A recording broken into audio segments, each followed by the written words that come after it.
Hello, gentle viewers. This is Guardian welcoming you back to Out of the Park Baseball 23 with the Seattle Mariners.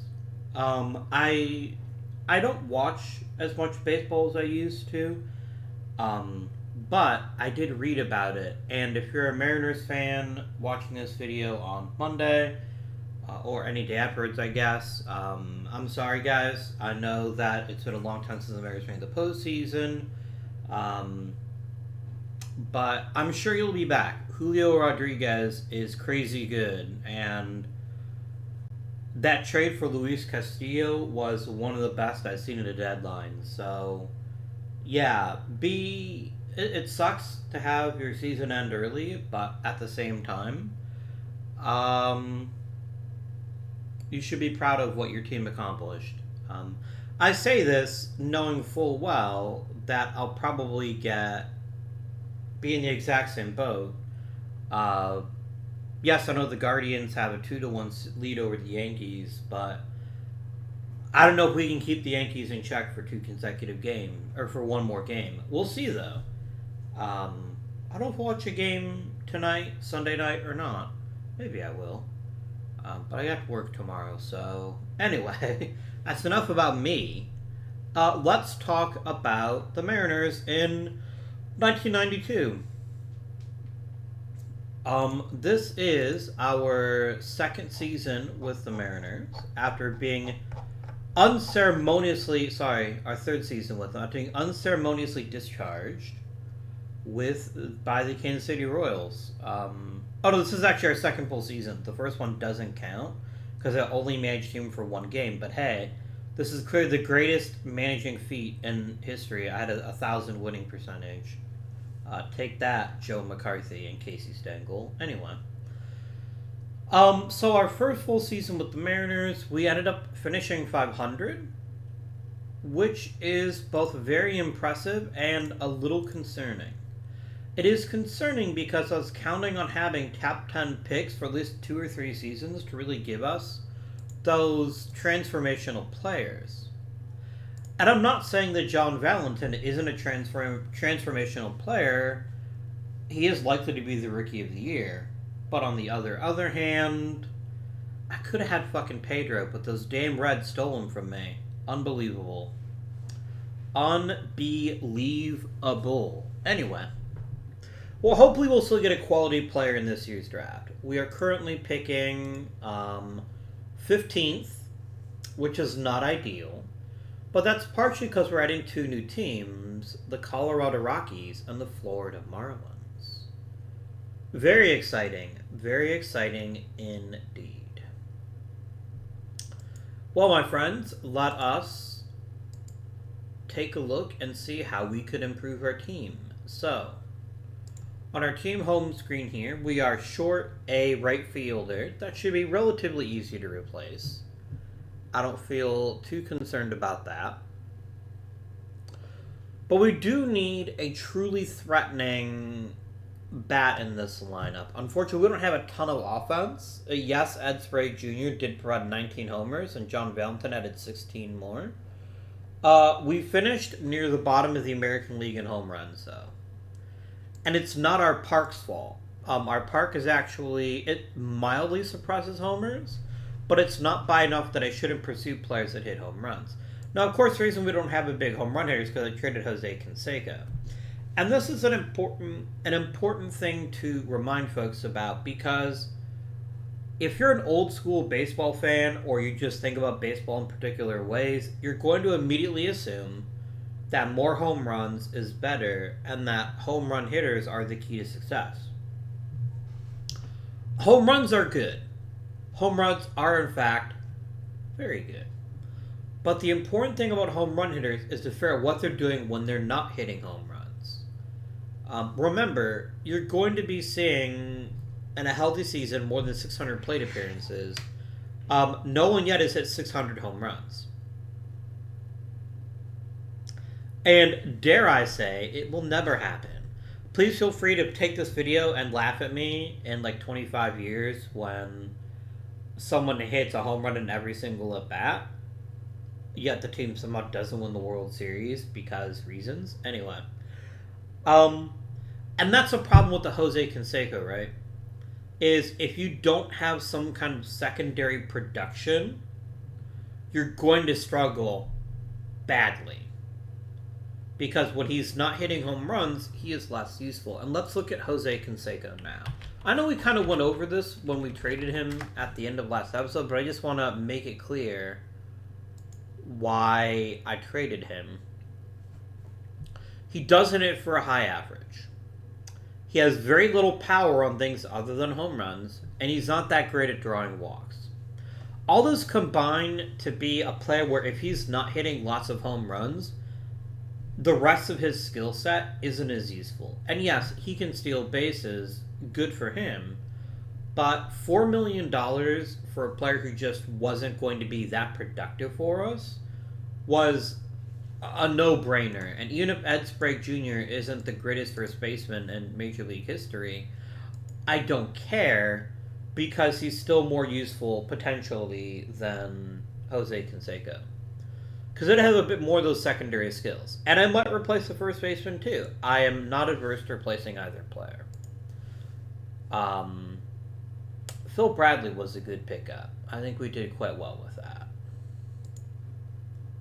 I do like having him, and he was actually very productive for us. But we're a team with a relatively good pitching staff and a deeply, deeply disappointing lineup, and that we're going to have to keep pressing on to truly make the most out of our team.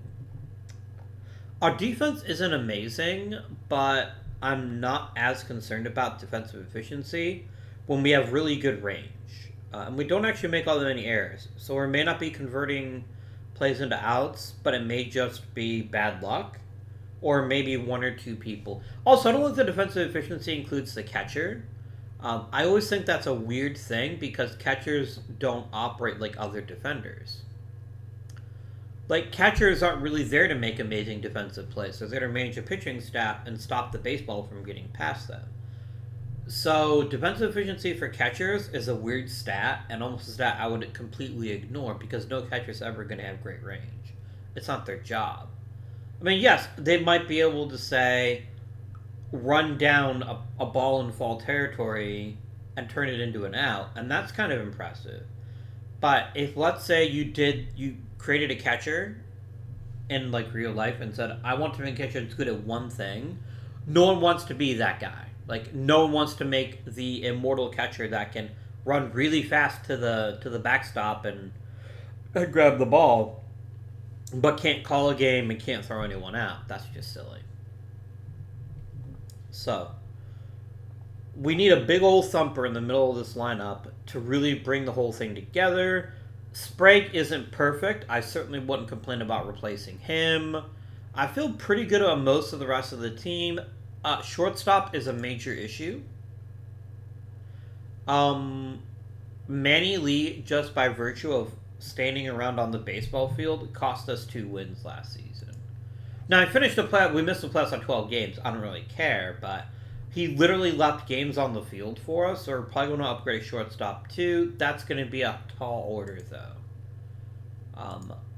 So, arbitration-wise, we've got a bunch of contracts in. We're not going to bring back John Franco. We are, however, going to advance time and see what happens. I think we've already got coaching offers in, too. Maybe a better hitting coach will help us hit better. One can only hope. Ed, I'm sure you have not gotten that much of a better deal, but I will pay you 50 grand. Why the fuck not?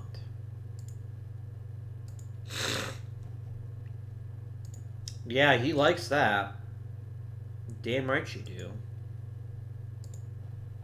Cool. Oh, excuse me. I am very boogery this morning. Okay, Glavin. Dibble. Alex Cole may well be that right fielder, by the way. I know he didn't play a ton for us, but that may very well end up being a new outfielder for us.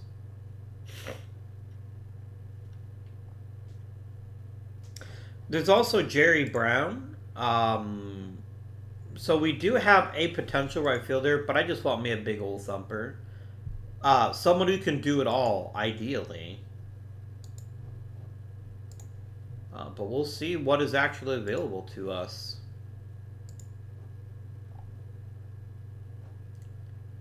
Excellent.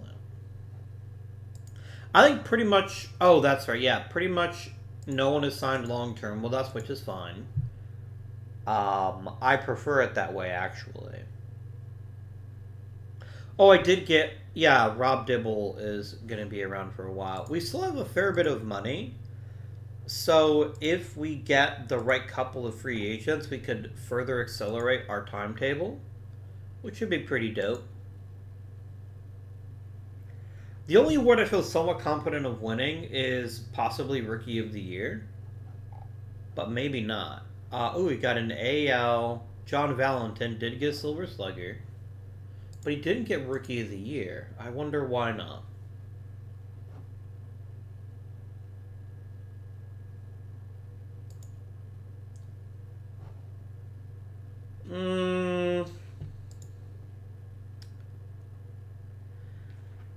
Yeah, Tim Salmon was awfully good.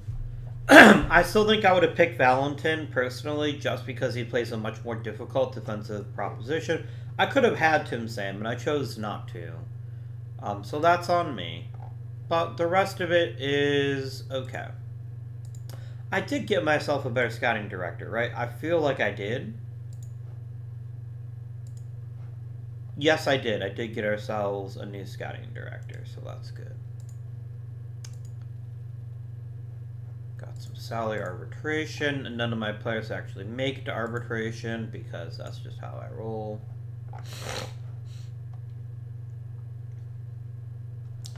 So, I am immediately noticing a big-time starting pitcher hitting the free agent market. And look, I am certainly not saying that our rotation is good enough, but I don't know that I want to invest a ton of resources into it either, when we desperately do need a better offense. Alright. Lenny Dykstra? Absolutely the fuck not. No. I would have taken leave of my senses if I wanted to invest that much money into a player that, quite frankly, doesn't help me all that much. Like, in all honesty, he doesn't really fill any particular need in a convincingly good way. Tremendous player. I also don't want to pay $6 million to one player. Holy fuck. I'm kind of good at center field with Marquise Grissom. I don't really feel the need to invest heavily in that. John Crook would be a nice middle of the order type, but he doesn't have that thump that I'd really like to get my hands on. I had Stan Javier. I don't particularly care to repeat the experience. Kevin Seitzer would be a perfectly cromulent first baseman, but I've kind of already got one of those. I'm a big fan of Kirby Puckett IRL, but again, he's another slap hitter, and I just don't need another one of those. Shortstop is a big issue for us, and Dick Schofield would probably be an upgrade compared to Manny Lee. I don't necessarily love it, but it's hard to deny the fact that he is at least borderline competent with the bat. Let's take a look at this rookie draft class, and let's, before we decide make any free agency decisions, let's figure out who we might be able to get.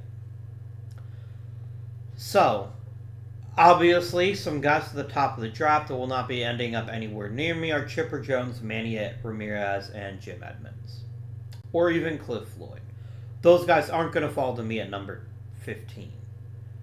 I do need to remember to submit protection lists. I'll do that here a little bit later. Frankly, a guy like a Jeremy Burnitz might be the kind of player we end up taking. And he would be a pretty good fit. for the team. I need a big thumper that can play right field, and he certainly fills both roles quite adequately.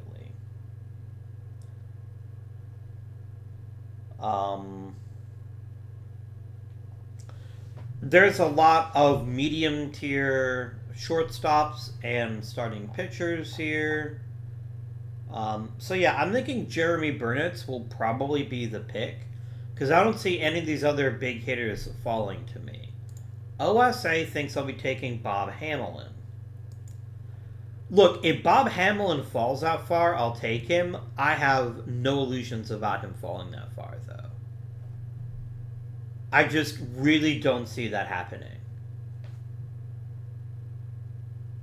I mean, he'd be a perfect fit in a lot of ways. I wouldn't complain if he made it to me. I just don't see him making it to me. What was his deal? Did he get hurt in real life? Because I have a very vague memory of him, unlike some of these other players. Oh yeah, he had a very short career. It was pretty good for a couple of years, but for whatever reason, he never stuck in the big leagues.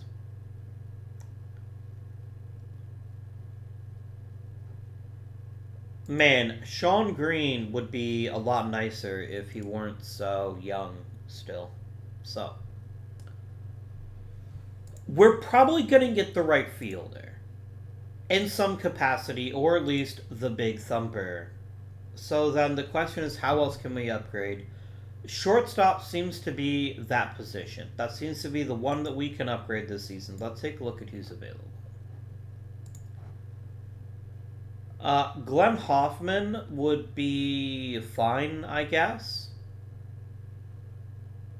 I don't like his low range though. He'd be like the ultimate utility guy, and there's value in that to be certain, but it's not really what I'm looking for. I'm looking for an everyday shortstop. Dick Schofield's got the defense part in spades. He's just not a great hitter, and that is a bit troubling. Corey Snyder, point blank, ain't a shortstop. In fact, let's add the shortstop defense tag so we're not going through a bunch of players we have no intention of keeping. Luis Rivera is fine. I mean, he's at least hit better than some of the other candidates here. I'm still not overly impressed.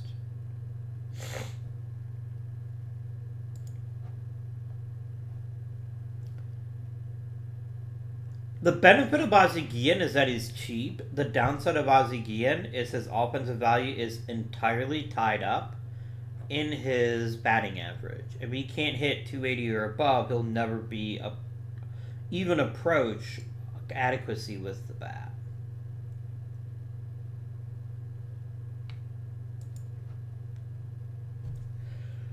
A year of Royce Smalley III, who for all of his other sins, at least is a premium plate discipline guy with a decent bit of pop, isn't the dumbest idea I've ever heard. He's better than Manny Lee, for certain. If we sort by batting ratings and go by the very best hitter, it's Guillen, followed by Scott Fletcher. And Scott Fletcher is probably the most diversified of our shortstop potentials. On the other hand, Mr. Fletcher is also the worst everyday shortstop. So that's not ideal. Ray Quinones is in the very same boat. He's an even worse choice of shortstop. Hard pass. I could bring him in to be a utility guy, though. But that's a lot of money to pay utility guy. I don't know how I feel about that.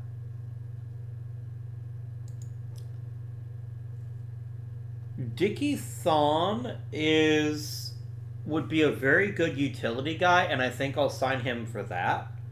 But I don't want him to be our everyday starting shortstop. If I can avoid. You are not being guaranteed. No, I am not giving you the starting lineup. You are here to be a highly qualified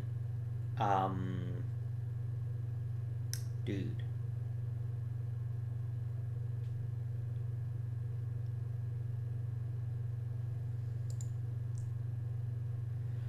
Luis Rivera is awfully expensive, and I can get Dick Schofield, who's a much better defender.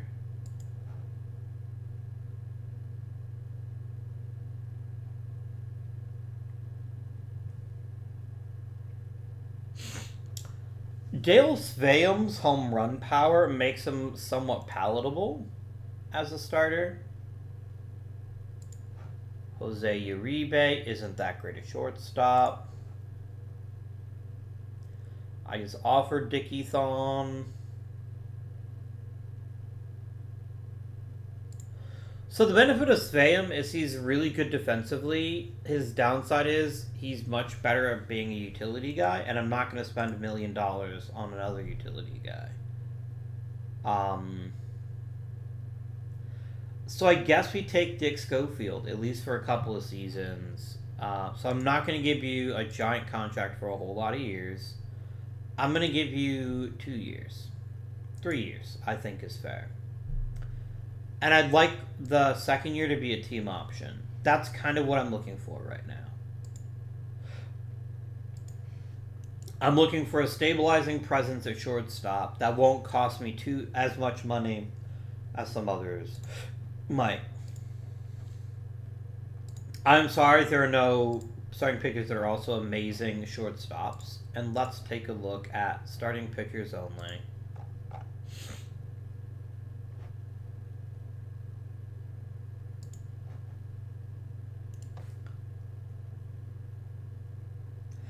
There really aren't that many, like, truly elite pitchers, but there's a bunch that are right under that class, so I think I could probably be quite successful.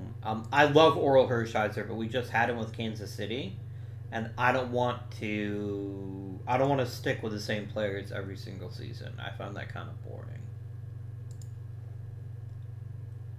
Nope, you're a one-trick pony. If you're not striking people out, you're getting hammered, and that's not a great look. Brett Saberhagen is a perfectly fine pitcher. I'm just not sure he's worth nearly $5 million. And I don't think anyone else thinks that either. So no, I will not be pursuing Brett Saberhagen. Let's advance time a bit and see whom, if anybody, we are able to sign. And my protection list. I will forget if I don't do something about it. So, although Bo Belinsky again, Johnny Bench seems pretty safe as a pick.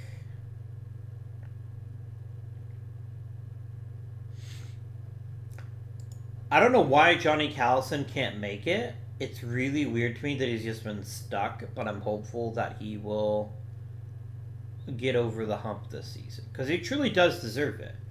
Like, yes, he didn't hit 3,000 hits. He finished 5 fucking hits short. Let it go. Okay? Let it go. He is a perfectly good choice. I'm going to go for Gentleman Jim. I'm going to go for Reggie Jackson. Tommy John.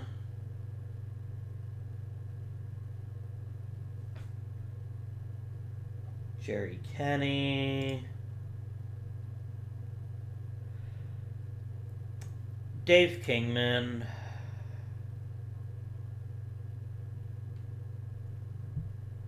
I've got no beef with Jim McAndrew. We can hook him up. I don't think it's going to matter, because I don't think either one of them has too much of a chance of making it, but I'll try.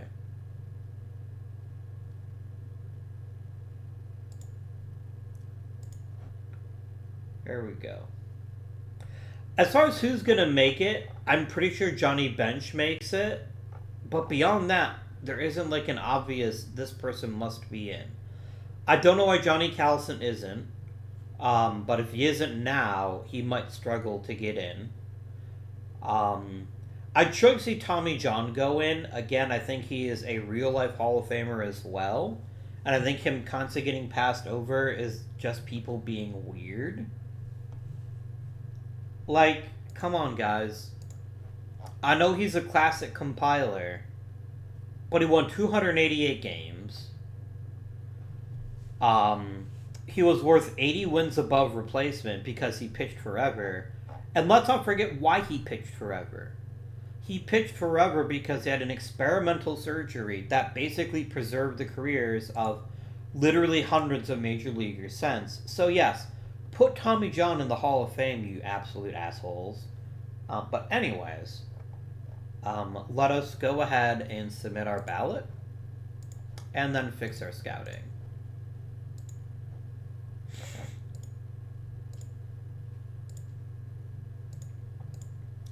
Now, before we go any farther, let's go ahead and submit our protection list.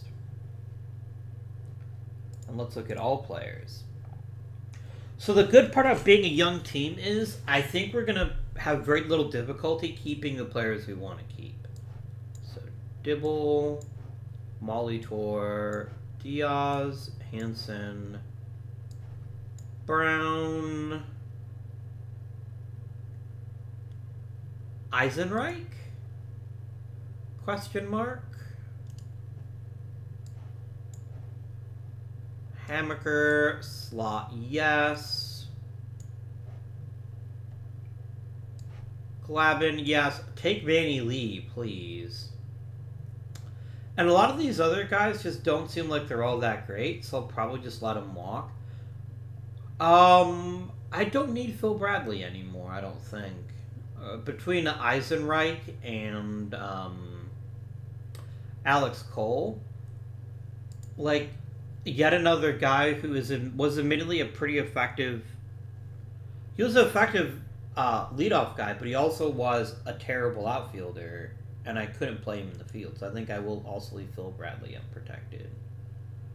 Lee Striker, I couldn't care less about. Mike Sharperson is nothing to me. Ken Dowell can handle shortstop, but that's about it. And I wouldn't let him play in the major leagues if something terrible happens. So,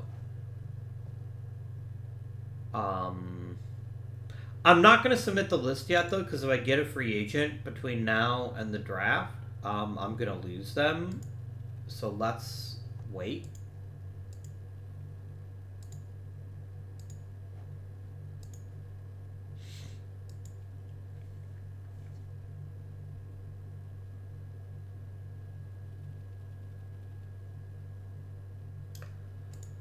Alright, we got Schofield and Thon, so let's real fast chuck them onto the roster, both of them. And now I can add them both to my protected list.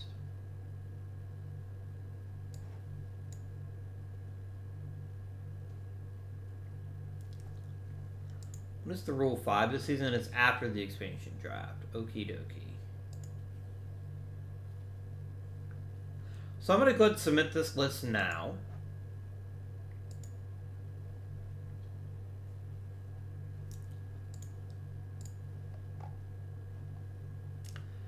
Man, I would pee my pants if I could get like Carlos Delgado. It ain't going to happen, but I'd be pretty happy if I could. Who is left when I draft? Even Jeremy Burnitz is to be denied to me. Wow. But Jeffrey Hammonds, honestly, is a pretty good fit for the lineup. I actually kind of like this a lot. So, no hesitation for even 1/10 of 1 second. Give me that there, Jeffrey Hammonds. That's actually, he's not the perfect fit, but I definitely think he's going to be a great choice for us.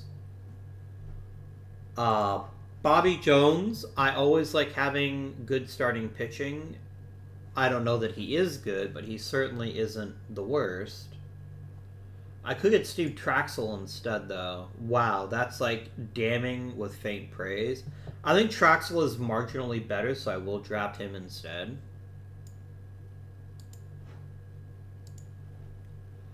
Let's get us some Steve Carsey. I was a big fan of his when he pitched for Cleveland.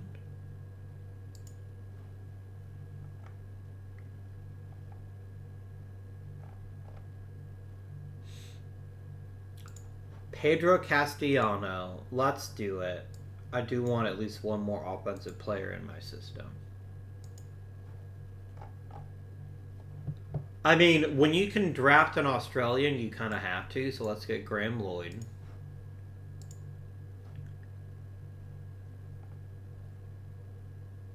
And I'm just going to go ahead and auto-complete the rest of the draft. We still lack an elite power presence, but I genuinely believe that Mr. Hammonds is going to be a very fine addition to our lineup. Our strength is always going to be pitching, and I think after the expansion draft, I might go diving for another starter now. I was kind of hoping I'd get a bit more for the lineup, but it doesn't look like it's going to happen. So maybe I will splurge a bit on a starting pitcher. We'll see.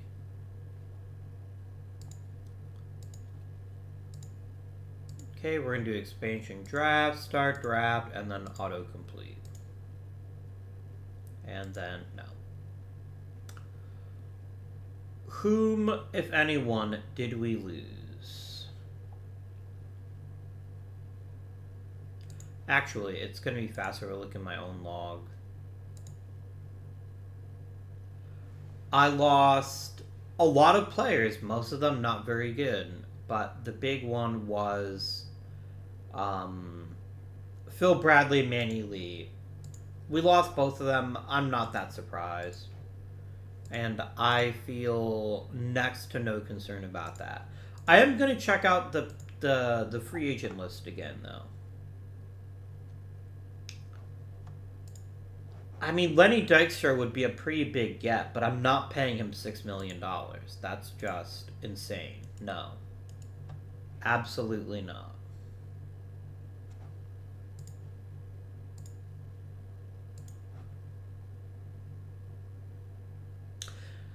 Is Brett Saberhagen such a good pitcher that it's worth spending a bunch of money on him? And there are two answers to that question. On the surface, he seems like a very effective pitcher. He's got a great fastball, and he rarely, if ever, walks people. But here's what concerns me about him. He has one plus pitch, his fastball. He's got an okay curveball slider and a bad changeup. I feel like although he's been productive, he's going to be very, very variant. And I can't afford to pay a lot of money for that. Oral Hershiser, we know about his track record. The only reason I'm not considering him is, once again, the fact that I don't want to just keep the same players over and over again, because that'll get boring. So what do we have presently in starting pitching? Are we actually perfectly okay? Tom Glavine is the weakest of our starters. He is the least effective starting pitcher that we have. He, in fact, has no plus pitches. But he's able to absorb a bunch of innings, and that gives him plenty of value, even if he's not an elite pitcher. We have Guzman, Hamaker, Hansen, and Nabholz, all of whom are good to great starting pitchers. You gotta love that. Of all of our pitchers, Nabholz concerns me the worst, because if his walk rate spikes, he's gonna be a real problem, and he doesn't have great control. So getting one more starting pitcher would make a lot of sense. I just don't want to spend a lot of money on him. So let's talk about Neil Heaton. Neil Heaton is horribly uninteresting. All he does is not walk people. Kevin Gross has a couple things going for him. He's very, very cheap. And he's got a reasonably good mix of pitches. He's only got 2 plus pitches, his curveball and his fastball.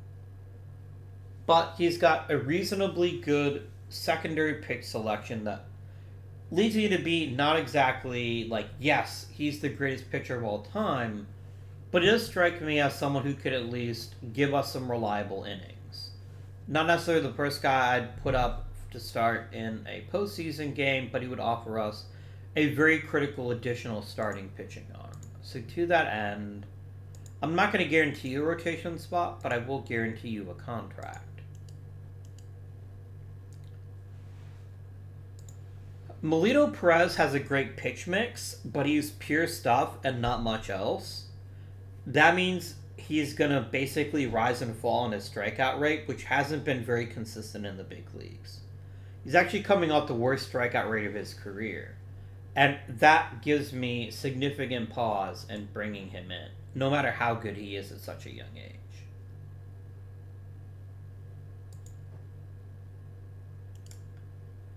Is there any other pitcher here that's worth pursuing? Not necessarily. So let's consider the other angle. I could definitely use a couple of better relief pitchers. Now, we did draft Steve Carsey, who certainly appears to be a quality choice. I love that for us. Oh, I forgot about Cal Eldred. I don't know how good he'd be as a starter, though.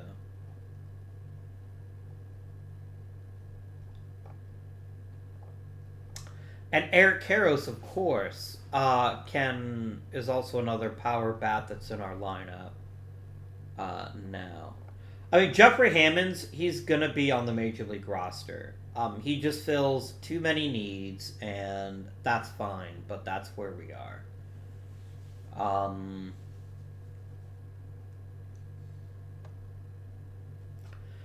I feel like Jim Eisenreich of the remaining players here, Jim Eisenreich has at least a little bit of power as Cole and Brown don't. So I probably want to give Eisenreich a spot. Schofield, Valentin. I could use a better first baseman if there is one. John Kruk is still hanging out. I don't know how I feel about bringing him in, but he is still here.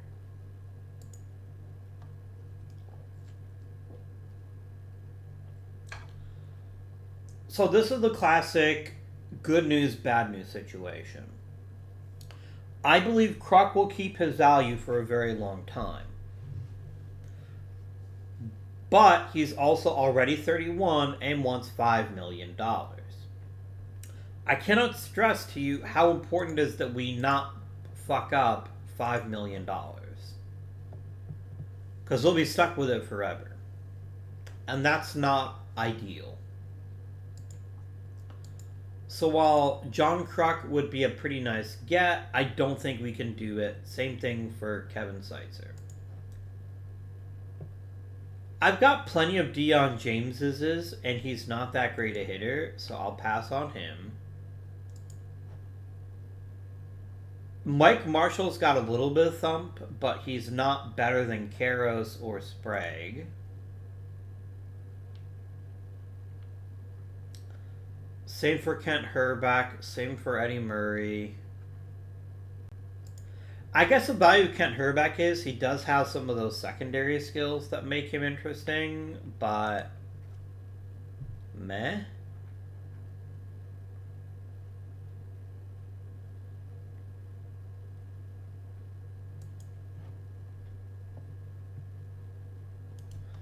Yeah, I think we're just going to go ahead and advance to the Rule 5 draft and maybe see if we can grab an interesting player or two there.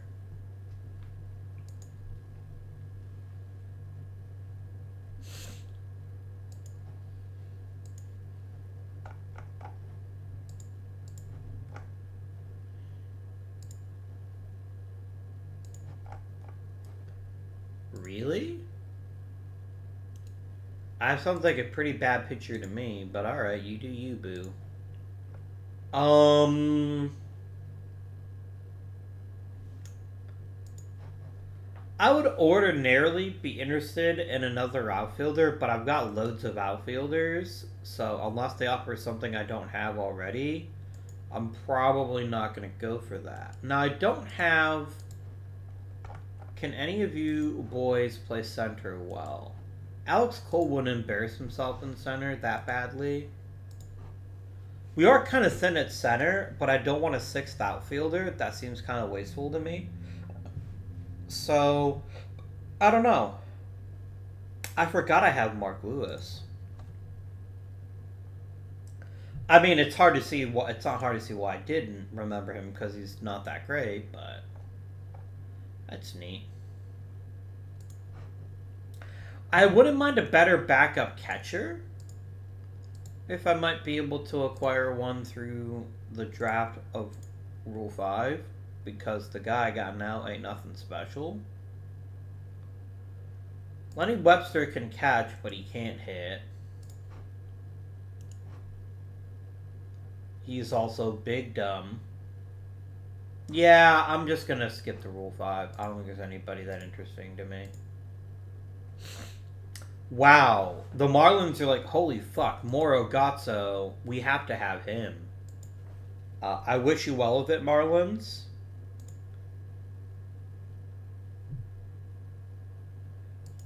No, Tim Laker is actually terrible.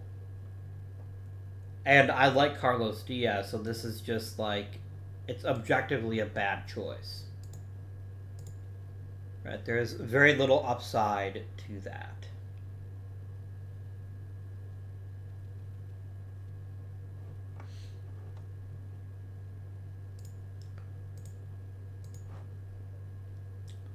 John Belinsky and Callison all made it. Johnny Bench didn't.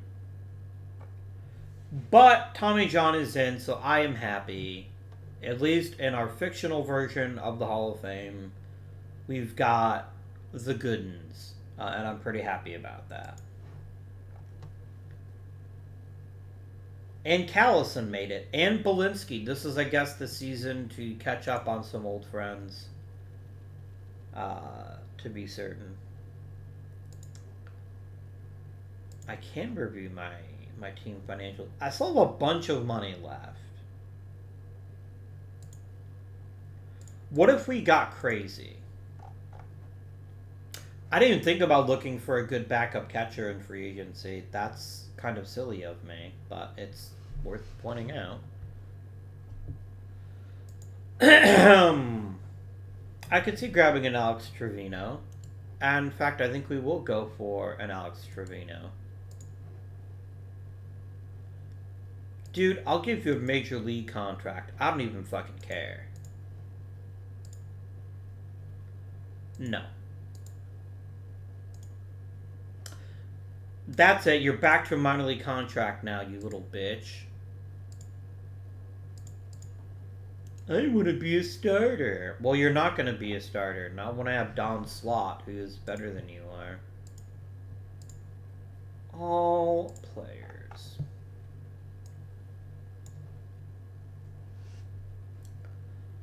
I don't want to grab Tom Hankey. I've already had him.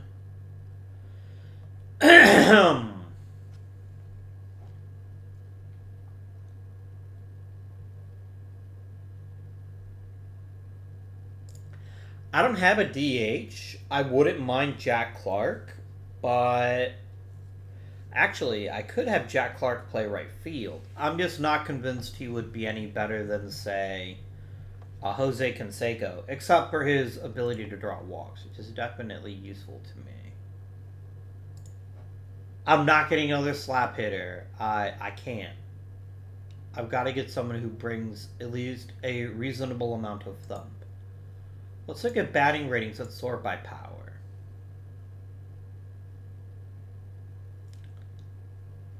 You could always get Rob Deere. No.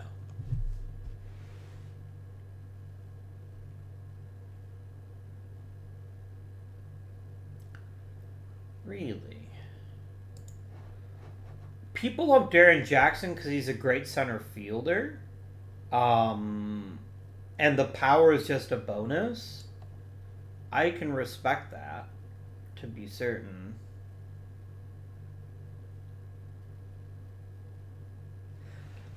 Here's the funny thing, though. I'm looking at all these names, and you know what name? None of them sound better to me than Jeffrey Hammonds.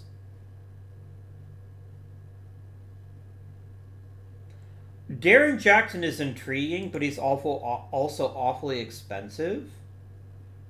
And I am concerned about his ability to be consistent year in and year out.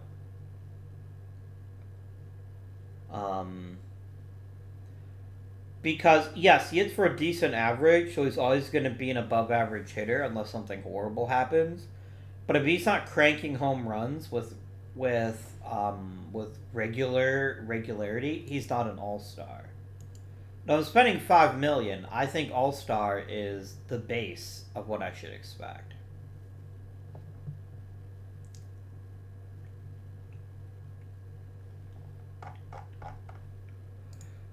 Who's the best contact hitter that can hit the occasional home runs? I keep coming back to Jackson, which is really weird. But he's too expensive, so I won't be messing with that. Kent Herbeck would be a decent choice, I guess. He doesn't cost very much. But the thing is, he hasn't broken 20 home runs in several seasons. And I don't see that getting any better if I bring him in. So I think we're just going to roll with what we've got. I feel like that is our best choice, our best course of action at this point. Let's go ahead and sim all the way up to spring training. I don't think there's anything I'm going to... Is there? Is there any kind of budgeting stuff I want to change? No. No, someone had to grab Saberhagen by now, right? Like, I would be shocked if they didn't. Give me starters, please. Oh, yeah. Pretty much all the good starters are gone by now. And that's fine. It's nice to know there's a little pool in case I do suffer an injury. I'm going to be able to get at least a reasonably competent starting pitcher. But let's go ahead and just speed on through to spring training. Excellent. We have Kevin Gross on our roster.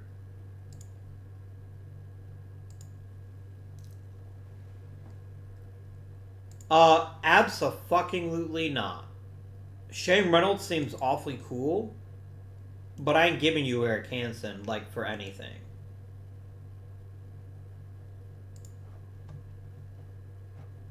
I hope we get Alex Trevino, too, though. I'd feel a lot better about our catching core if we had a really good backup. And we do.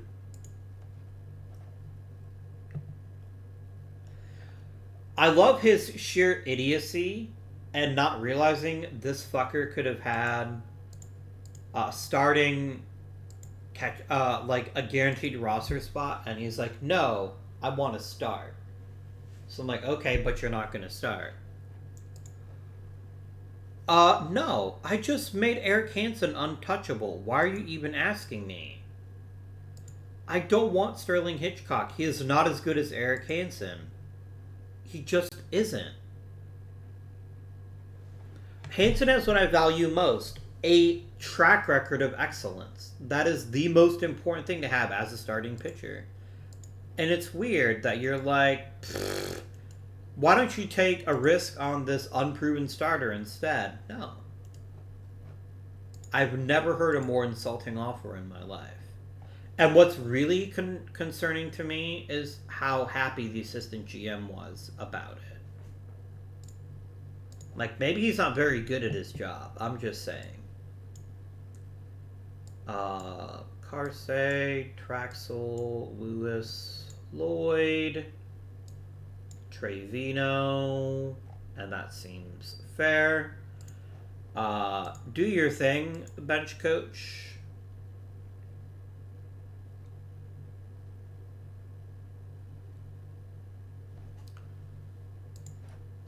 Do your thing, pitching coach.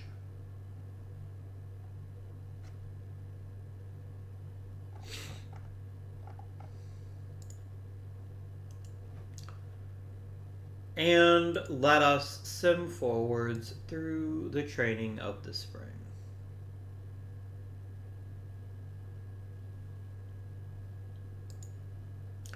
I always find it weird when someone calls it a Grand Slam home run. Like, yes, I do acknowledge that that is the technical name of it, but it's like, you can just call it a Grand Slam. It's not a Grand Slam single. That's not how that works. I find it just weird.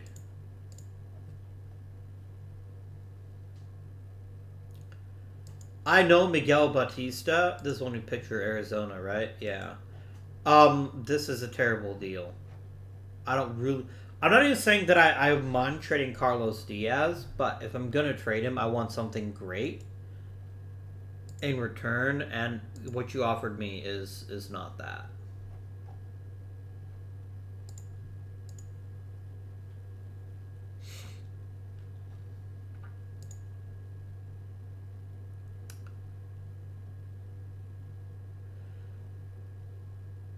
I mean, who among us doesn't love Rico Bronya and Lee Stevens? I can't afford to give up a major league starting pitcher, though. I just can't at this point. I don't have enough depth that I trust.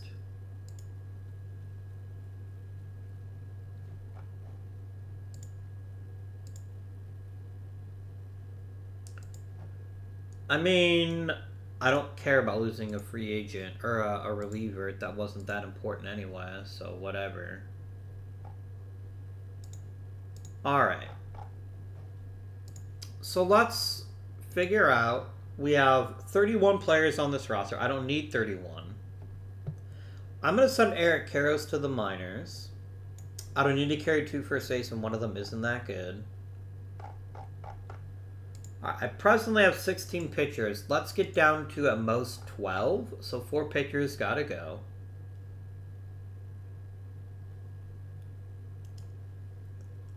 Tom Glavine is and always will be a starting pitcher for me.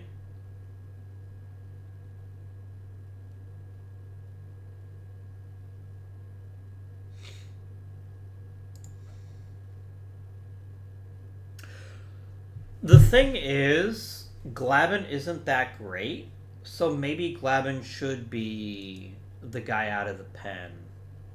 Graham Lloyd is not good enough to pitch in the majors. Willie Blair is not. Francisco Oliveras is not.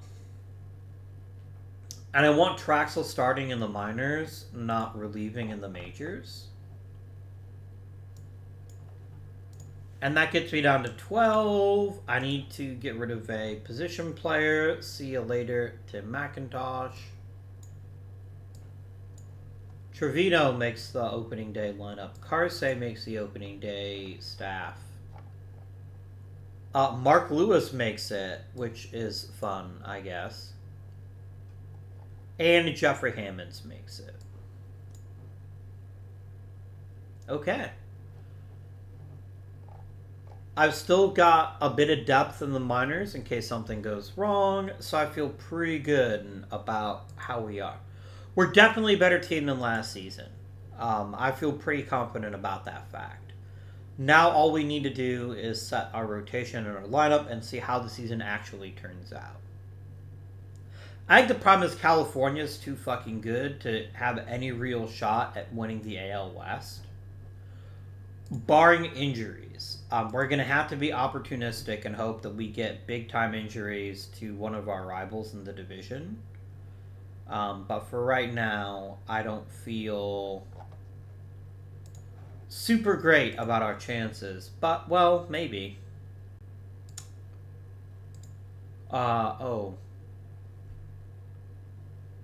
Manny Ramirez with the Marlins is funny to me. Chipper Jones goes to the Phillies. Jim Edmonds goes to the Rockies. Carl Everett to the White Sox. Carlos Delgado to the Tigers. Literally none of these guys ended up with the teams that actually drafted him in real life because Raul Mondesi was a Toronto Blue Jay.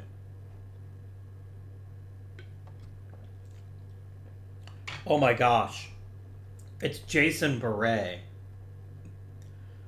Friends, when I was young and stupid, I was utterly convinced that when we got him, he was going to completely improve our rotation to make us amazing.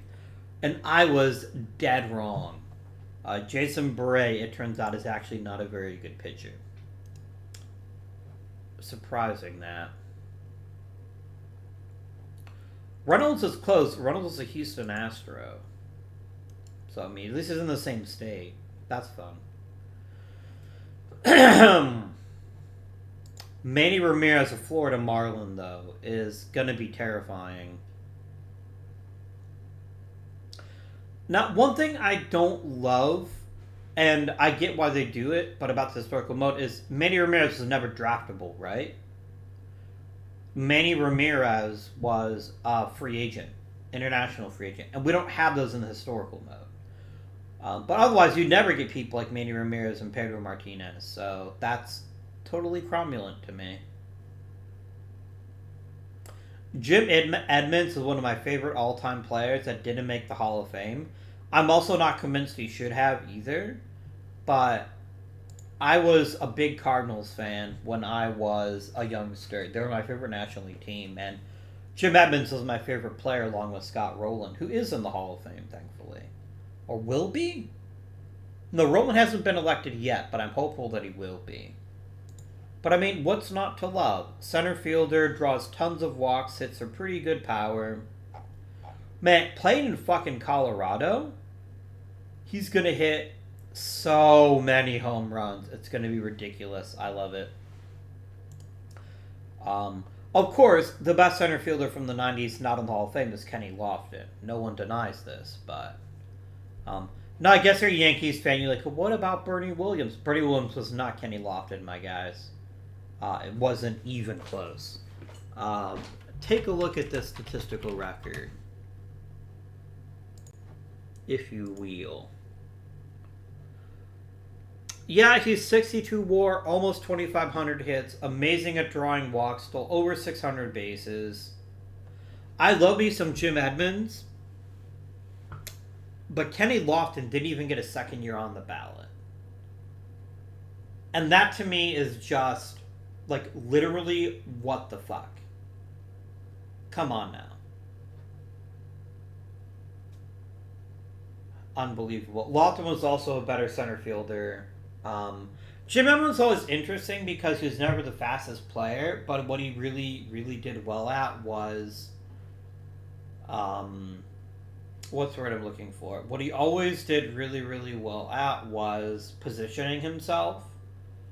Like, Jim Edmonds always seemed to know where to stand in order to catch the ball, but Kenny Lofton was definitely the better and more exciting center fielder. Anyways, enough about players of that caliber. Let's talk about how to build our current staff and lineup. This is a perfectly fine way to set up our pitching staff, so I'm just going to leave it alone.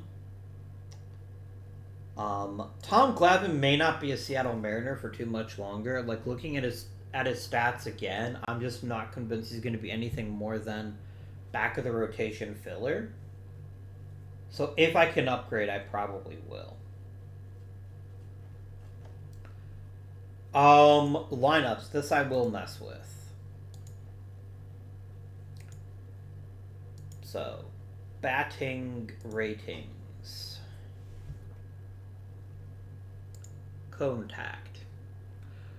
Jeffrey Hammonds from day one as at a minimum our cleanup hitter and maybe our number 3 hitter. I think he actually is our number 3 hitter. No, John Valentin is, and then Mr. Jeffrey Hammonds can be our cleanup guy.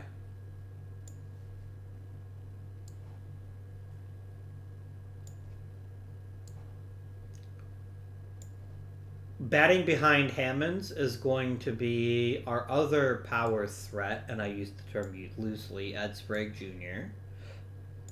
At the top, Jerry Brown did a great job as our leadoff guy last season. I see no reason to disrupt that. So we're going to do Jerry Brown.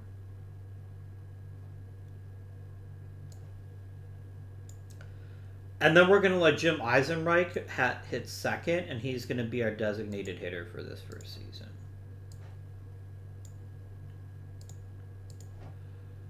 Paul Molitor is going to slot in and bat 6th, like the dirty slot he is. And then probably Slot, then Grissom, then Schofield.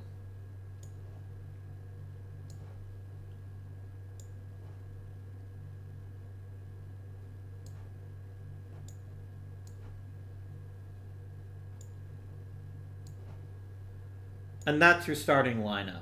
Go ahead and generate me some depth charts, and then go ahead and do what you want to, because interleague play still isn't a thing yet.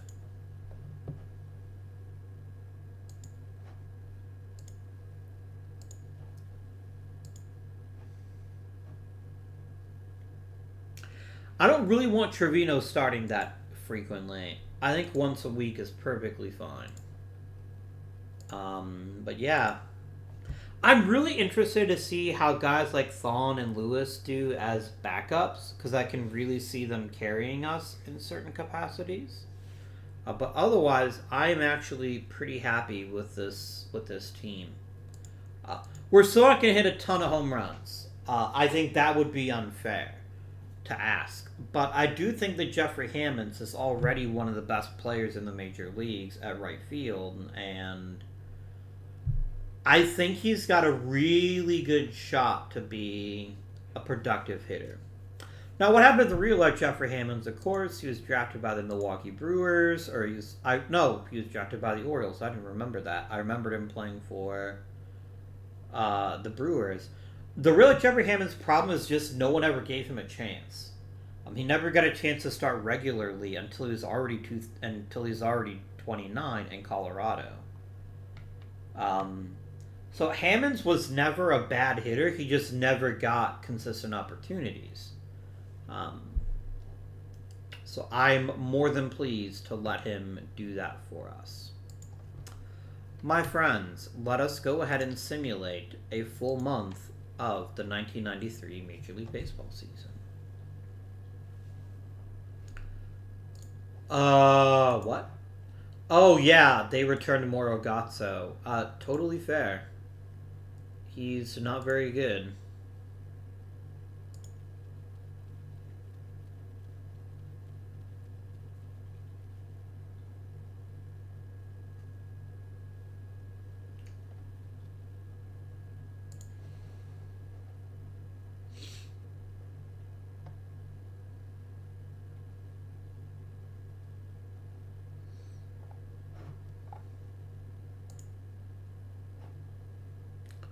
Don't hurt yourself. That's not fair.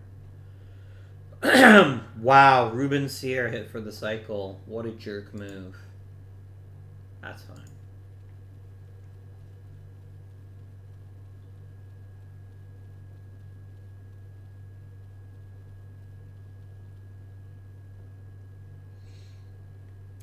The Ramon Garcia? No.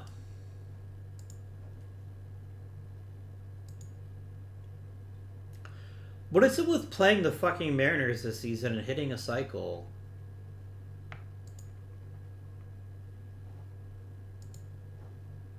I thought it was Pedro Castellanos.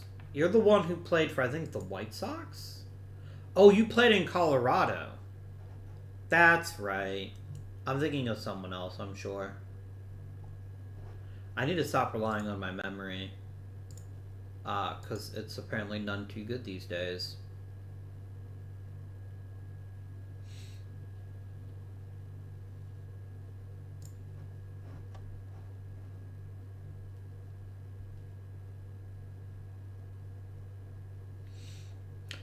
There's a ton of bit in me that one of these days wants to deliberately make the worst possible team and see how quickly I can get fired.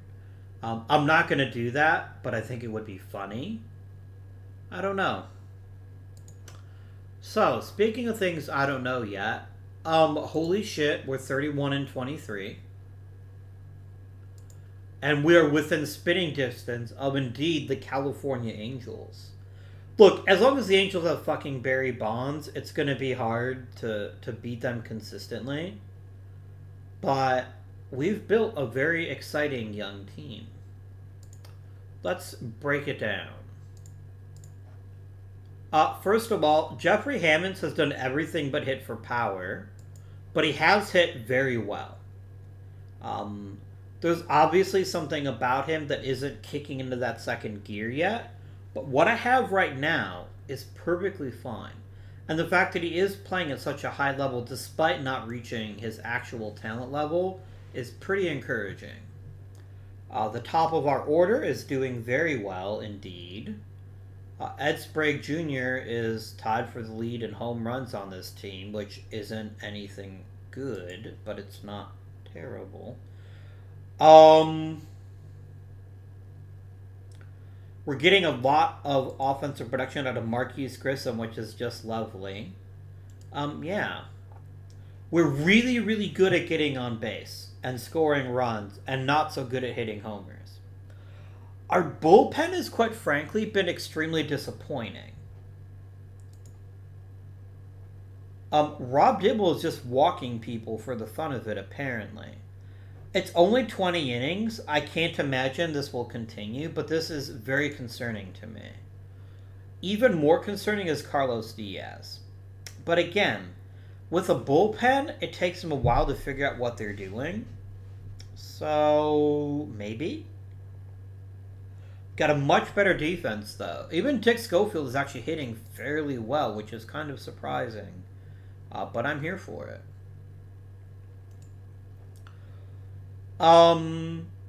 We could use a big power threat.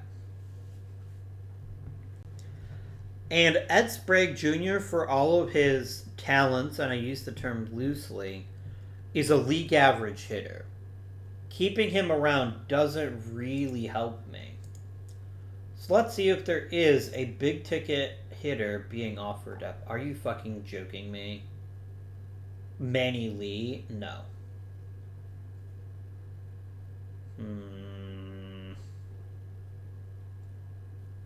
Like, nobody here is a very good hitter. I guess I could grab Pete Incaviglia, but how is he better than Ed Sprague? I'm not convinced that he is. What do I have that I could trade for a new first baseman?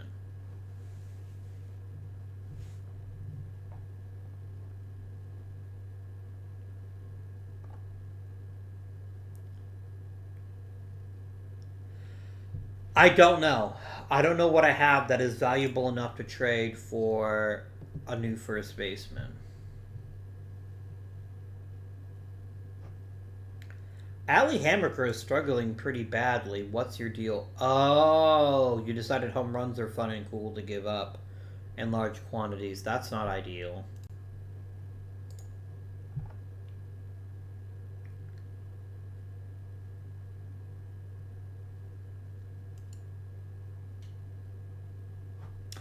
Eric Hansen is really struggling, which is very strange to me.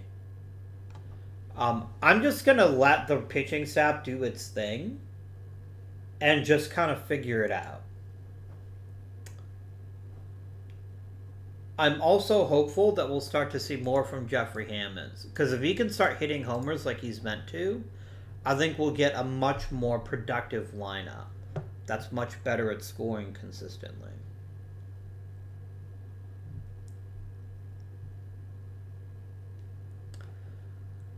Let us continue to the month of July for now. Yes, let's continue to the month of July.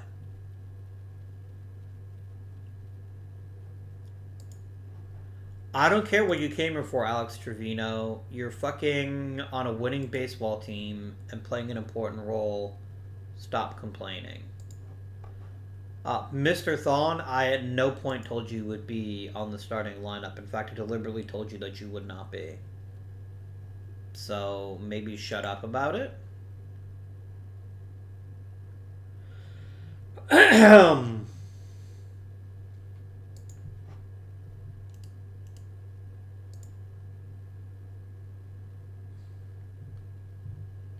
You know what? I won't guarantee you the rotation, but I will give you a 3-year extension.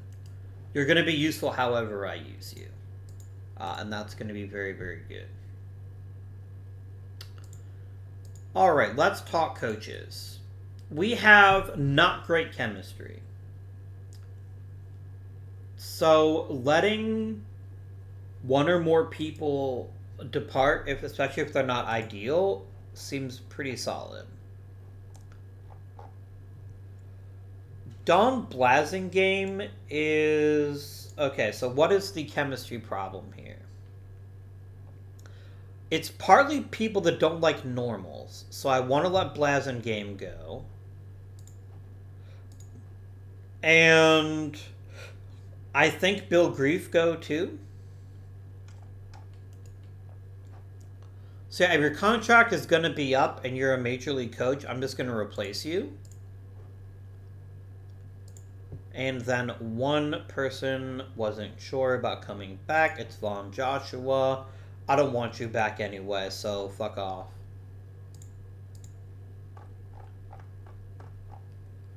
Is that Angel Baroa? Oh, it's Geronimo Baroa.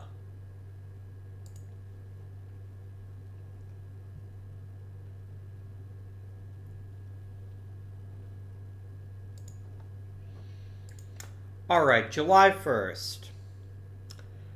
Jeffrey Heyman still isn't hitting for power yet. Like, I'm not saying I expected him on day one to start hitting 50 home runs a season, but I expected him to at least be close to 30. The rest of his game is very good, though. I can't really complain about a guy with 25 doubles already, but I'd like to see a little bit more.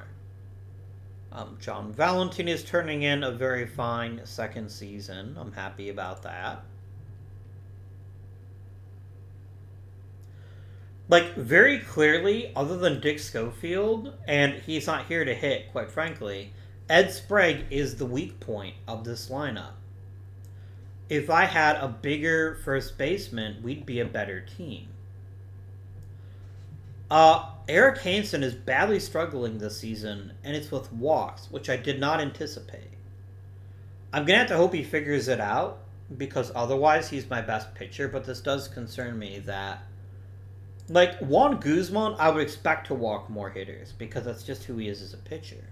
Not you, Mr. Hansen. Figure out your shit, is all I can tell you. Okay. How can I upgrade at first base? How is that possible?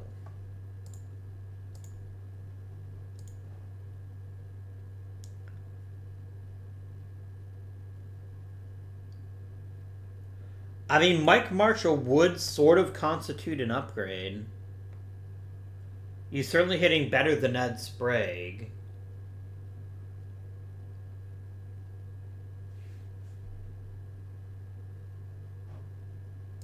Why are you angry? You're angry because your team isn't very good. Well, a no doy.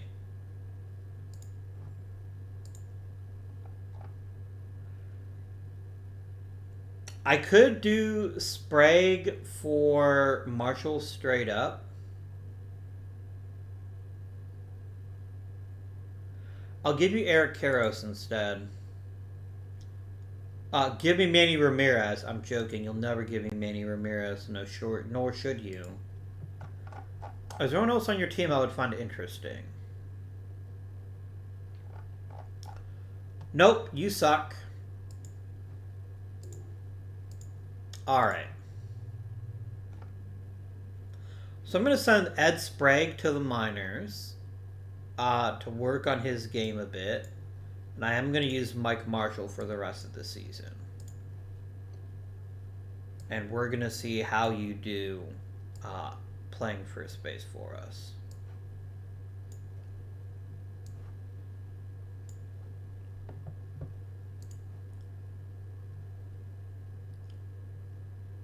LSU makes the All-Star team this year. Nope, I will not do it.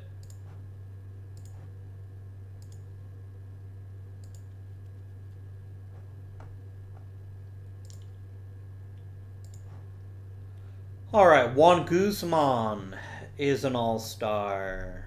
Is that really it? No, Paul Molitor made it too. No John Valentin, though. Really? I mean, yeah, Garrett DiSarcina is hitting fucking 343, and Jose Vizcaino's doing well also. But John Valentin is better than Jose Vizcaino. Like, it's not even close. The only thing I can think of is, oh, that's Kansas City's only representative. Got it. Okay. I withdraw my objections. Because Juan Guzman definitely deserves it, as does Paul Molitor. And yeah, no one else on the team is really good enough to be on the All-Star roster, so yeah. Maybe someday, but today is not that day. Let us advance up to roster expansion day.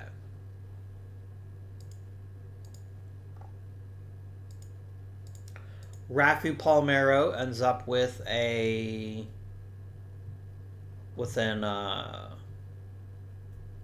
home run title. Rafael Palmeiro very, very obviously would be in the Hall of Fame if not for the performance-enhancing drugs thing. You already know my position on that. I'm not going to beat that into the ground, but the dipshit did test positive, so... Well, I guess that's where people draw the line sometimes, and I guess I'm alright with that. But if that's your reasoning, then why the fuck aren't Roger Clemens and Barry Bonds in the Hall of Fame? They never tested positive. Yes, they found out after that there were pretty good reasons for them both to use steroids, but they never tested positive. So I mean, what the fuck? And it's not like that even cares to the current Hall of Fame voters, because he's voted in David Ortiz, who did test positive. Or at least was highly suspected in the same way that Roger Clemens and Barry Bonds were. I don't know, guys. I don't know. I don't remember. I don't think Ortiz ever did test positive. I think I'm thinking of someone else. Probably Manny Ramirez. Anyways, is there anyone we'd like to trade?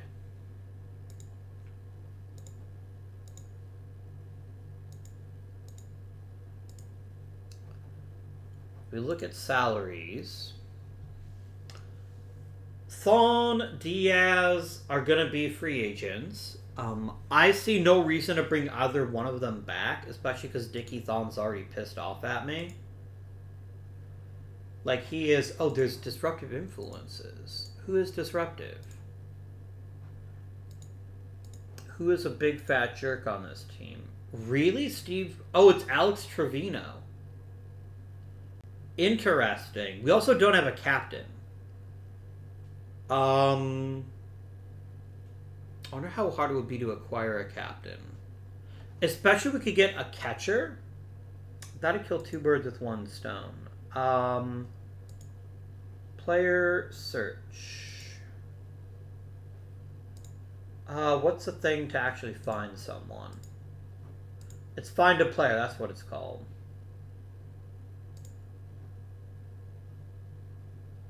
Why can I never figure out what the damn find a player button is? Why is this so damn hard for me? This is like my Achilles heel. That's why I never look for players. Players, find a player. Here we go. So I want a hitter.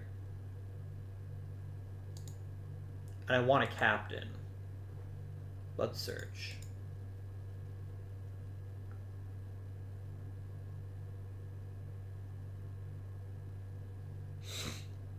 Because maybe some leadership is what this team needs to get us over the hump.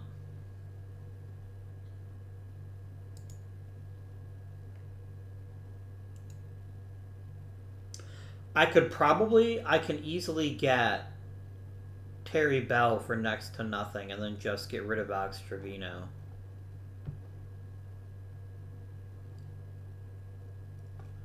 There are actually very few available captains. That's very weird to me, but kind of neat, but also weird. I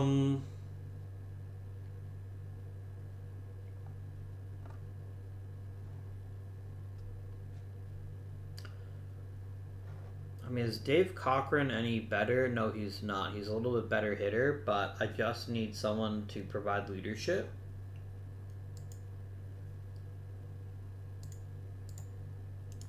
So let's do it.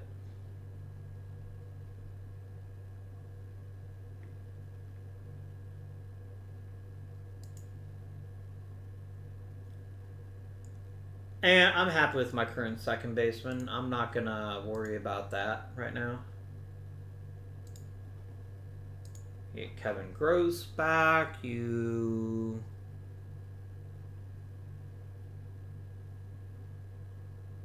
not really impressed by either player, but I will actually go ahead and offer up Alex Trevino and see what I can get for him. Because he's a big fat jerk, and I don't want him anymore.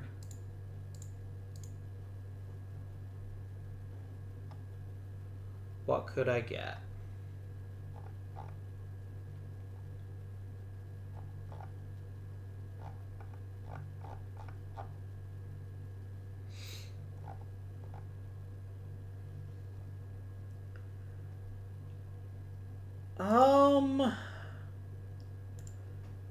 No, I don't think so. Not for Jack Clark. Let's look at only minor leaguers. Yeah, let's grab Bob Wickman.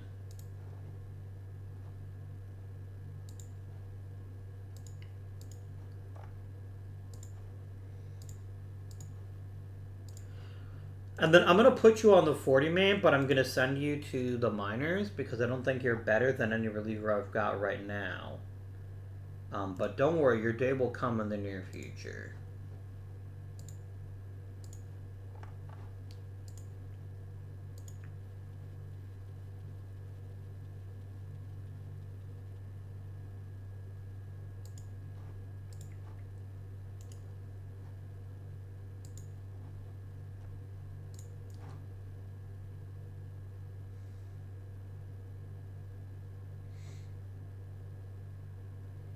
Nope. Nope. And nope.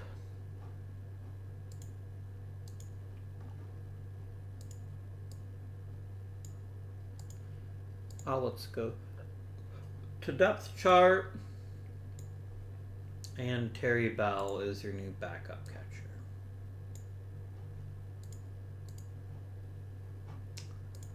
Now let's see how team chemistry is. Much better now. I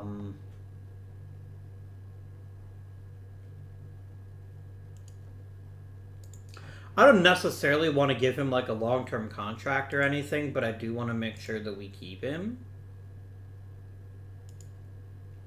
Oh, he's never made the major leagues, which means he's stuck with me.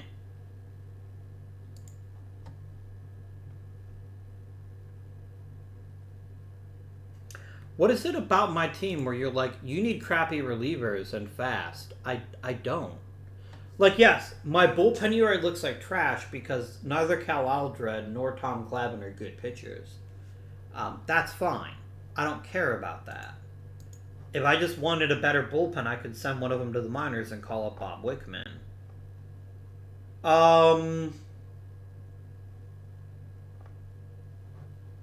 But yeah.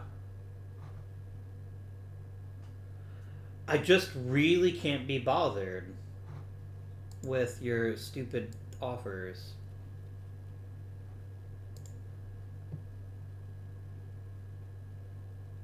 Nope. Rich Garces is fat. That's all I remember about him.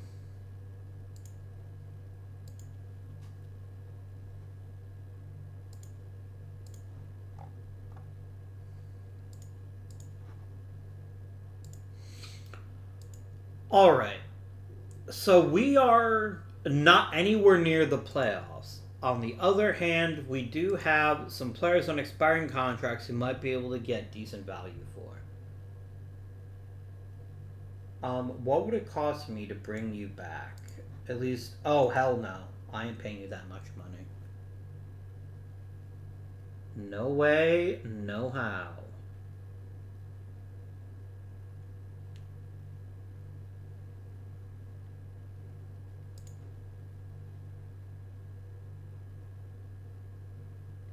Rob Dibble is fine. I don't really see. I am going to make one change about him, though. I don't know why he says his 8th plus or later. No, he's 9th only. I don't want him coming in early. He doesn't have enough stamina for that. Do I want to bring back Carlos Diaz? The man wants to get paid, and I don't begrudge him that, but I don't feel super confident that anyone I do trade him for would be, or anyone that I bring in would be that much better. But I kind of want to keep him on the team till the end of the season, and then I can make a different decision if I so choose. Is there a way to make this team better enough to make the playoffs? And I think the answer to that question is, unfortunately, no. We're too far back. And no matter how good this team has been this season, the problems from last season are basically identical. We don't have a big power threat, and because we don't, we just single and double people to death. And there's nothing wrong with that. But without a big, real home run threat, we're never going to keep up with some of the other teams in the majors. So yeah, I don't think we're going to make the playoffs, but I'm going to be pretty happy about our performance all the same. We just can't keep up with a team like the Angels who are just that fucking good. It is what it is, my friends. We're just going to go right the way to the end of the season.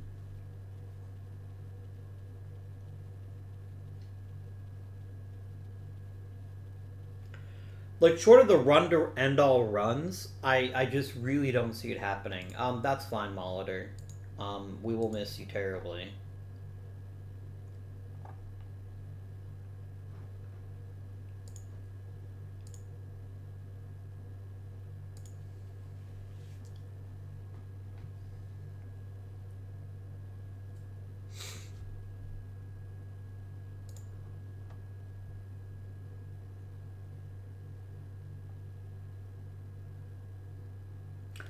Damn, Juan Guzman's getting better at control. That just makes him, frankly, even more terrifying.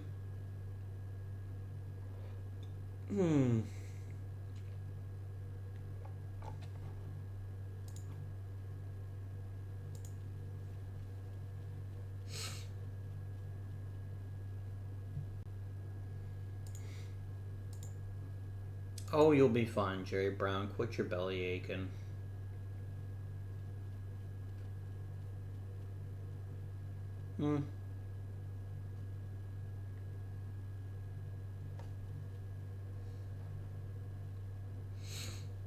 Well, that's fun. I got an achievement. Nice.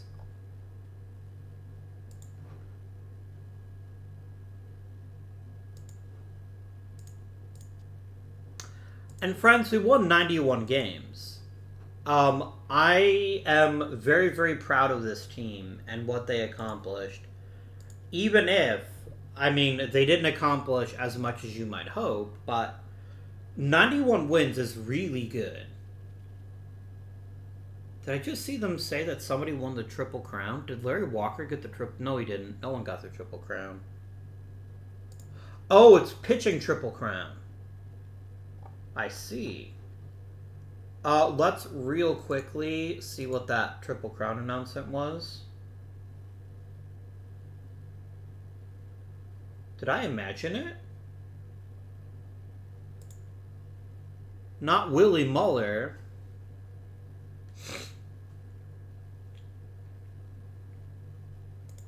Oh, yeah, it's pitching Triple Crown for Randy Johnson. Yeah, he's going to win Cy Young. There's kind of no doubt about that. Alright. So first things first, do we bring back Jerry Brown? Jerry Brown is here to get on base, and that is what he did quite well. I think keeping him for one more season does make some sense, at least until we can get an improvement. Yeah, I will execute your option and bring you back. Paul Molitor, 100%, $2.8 million is a bargain for the best player on the Mariners. Execute. Dick Schofield. I asked him to come in and play great defense and not embarrass himself, and that's what he did. Execute. Don Slott. He wasn't as good as he was last year, but he still has pretty good doubles power and a decent average, and that's good out of a catcher. I, too, shall execute your option.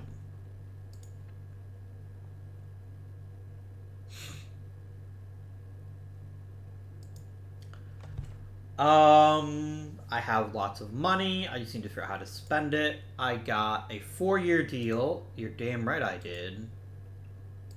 And we gotta hire some coaches. Coaches. Alright, my bench coach. So, my staff would like someone who is basically anything but normal. Dallas Green doesn't like temperamental people, whom I only have one of. And he is a pretty good coach. Let's go ahead and promote Dallas Green to be our bench coach.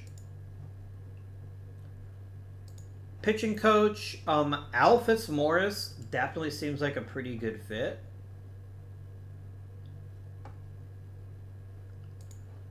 He is controlling, which will actually work nicely because I've got 3 controlling people. So yes, let us promote you.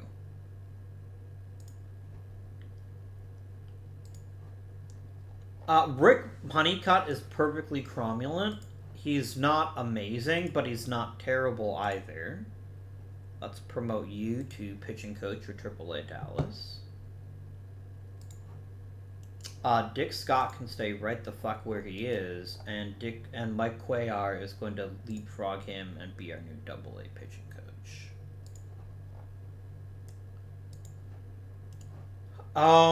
Randy Hundley and let's see, Ed Halicki is going to become my new AAA manager. I think he is a very young coach with a lot of potential.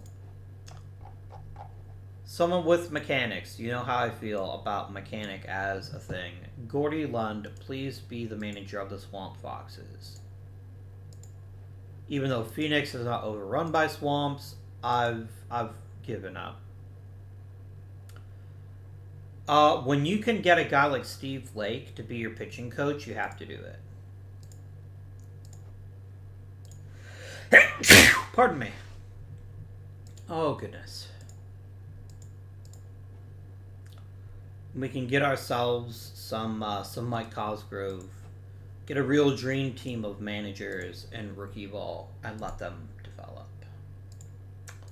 Let's talk about salary arbitration. Tom Glavine.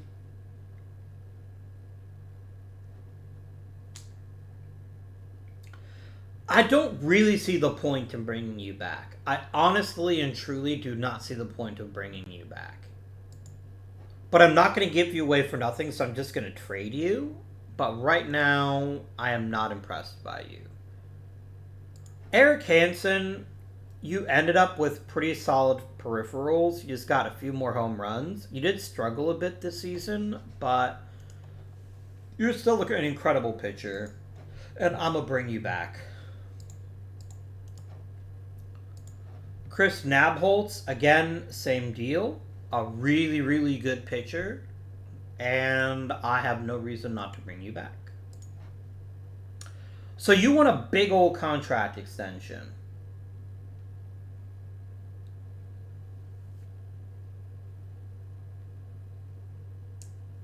Do I want to give it to you, though?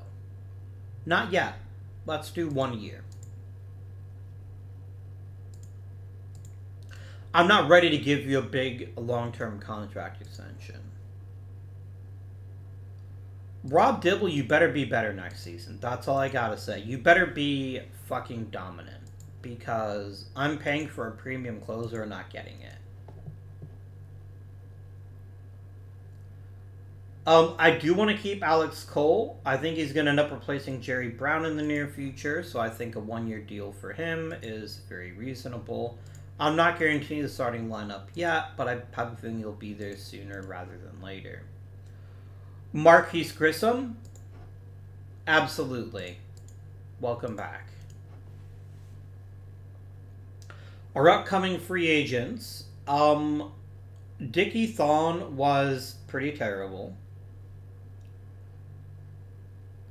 Mike Marshall was actually really productive for us. Let's actually break that down here in a second, and then we'll trade Tom Glavine and end the episode. So, by WAR, which I know is not perfect, John Valentin was our best player. He hit lots and lots of doubles, a pretty fair number of homers, got on base, and was a perfectly fine second baseman. A few more errors than you'd like, maybe, but everything else about him is so good. Very happy to see him become even better. Paul Molitor had a fantastic season as well. The old man is a little bit more fragile than I'd like, but he gets on base, he hits doubles, and he even hits the odd home run. And he still steals bases. This is a pretty great combo for a third baseman. Mike Marshall really turned it up when he came over to Seattle. Just look at those numbers. That's sick. In a good way. And I am not bringing him back. Mike Marshall seems like a wonderful chap, and the chances of him hitting 300 in a full season are negative 1,000,000%. We're going to need new first baseman because I'm not bringing him back. Alex Cole has probably won himself a starting job, if not next season, then the season after. I could easily see him replacing Jerry Brown here very, very quickly. He's got loads of speed. He's a really good contact and discipline guy. I think he's got a bright future. Marquise Grissom is just a really good center fielder. I'm very happy with him. He does the job nicely, and an upgraded center field wouldn't be the worst thing in recorded history, but for right now, I'm happy with him. Jerry Brown. The only reason Jerry Brown looks worse is because he didn't hit for his high and average this season, and he doesn't have a lot else in his game, right? Like, he's got to be getting on base and stealing bases to really be truly effective. Schofield already talked about. Eisenreich had a pretty good season as our designated hitter. Even hit quite a few home runs, which was a nice surprise. Jim Eisenreich is a good in for certain. Jeffrey Hammonds was really disappointing. If we're going to take another step forward next season, I've got to get production out of him. And not just a little bit, a lot. He doesn't have to be the best right fielder in Major League Baseball, but he should definitely be a top 10 right fielder. And right now, he isn't. So hopefully he can figure out his shit and play a lot better next season. Like, this guy doesn't have to hit 50 home runs, but he should be hitting 25 to 30. That seems fair to me. So a lot of growing up to do for Hammonds. Our bench was kind of disappointing, but not as much as you might think. Mark Lewis hit quite well in limited playing time, so I think he can have his job back next season. Terry Bell was here to be a captain, and until we find a better one, I'm happy to keep him in the majors, and then Dickie Thon was kind of meh. Pit Cheng.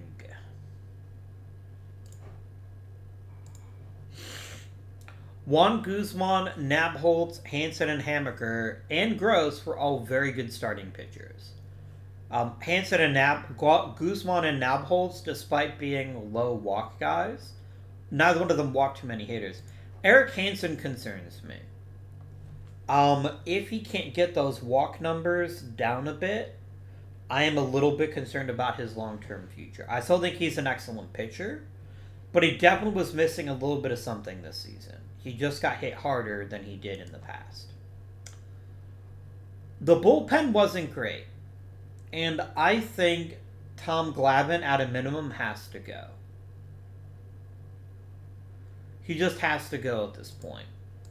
So, Mr. Tom Glavine, I'm going to trade you, and I want to see what I might acquire for you. I'm absolutely not acquiring Odad McDowell. I don't know why you think I would be that stupid.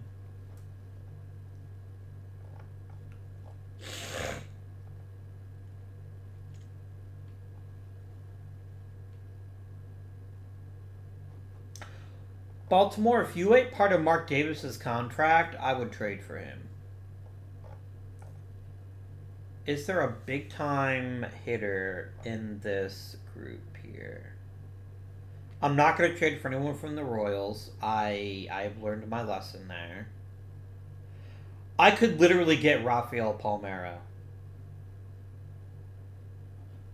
I just got through saying, boy, we need a better first baseman, and here's one on a silver platter.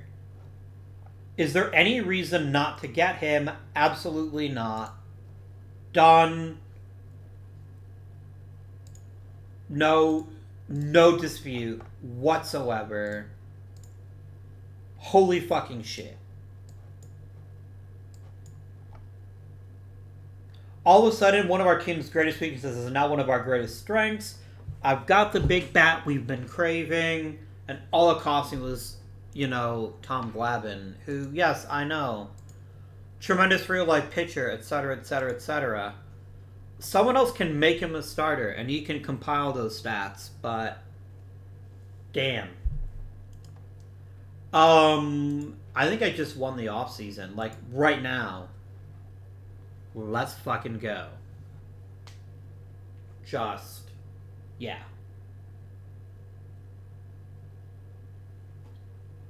That reminds me a bit of the Gabby Hartnett trade. Right? Where it's like one unexpected trade just completely transforms your team. That's what this does.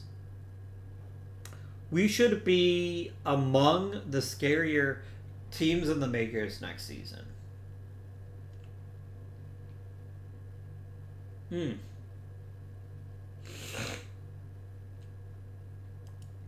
Damn, son. Yeah, that's the episode. Sorry, Mike Marshall. There's like this tiny window where it's like maybe we could bring him back. Oh, I got Rafael Palmeiro. Bye-bye. Great player. Phenomenal player, but really happy about that deal. That is going to conclude today's episode. I hope you did enjoy it. Boy, that was a shocking twist at the end there. You always got to keep them wanting more. But until next time, this has been Guardian. Thank you for watching, and I bid you a good day.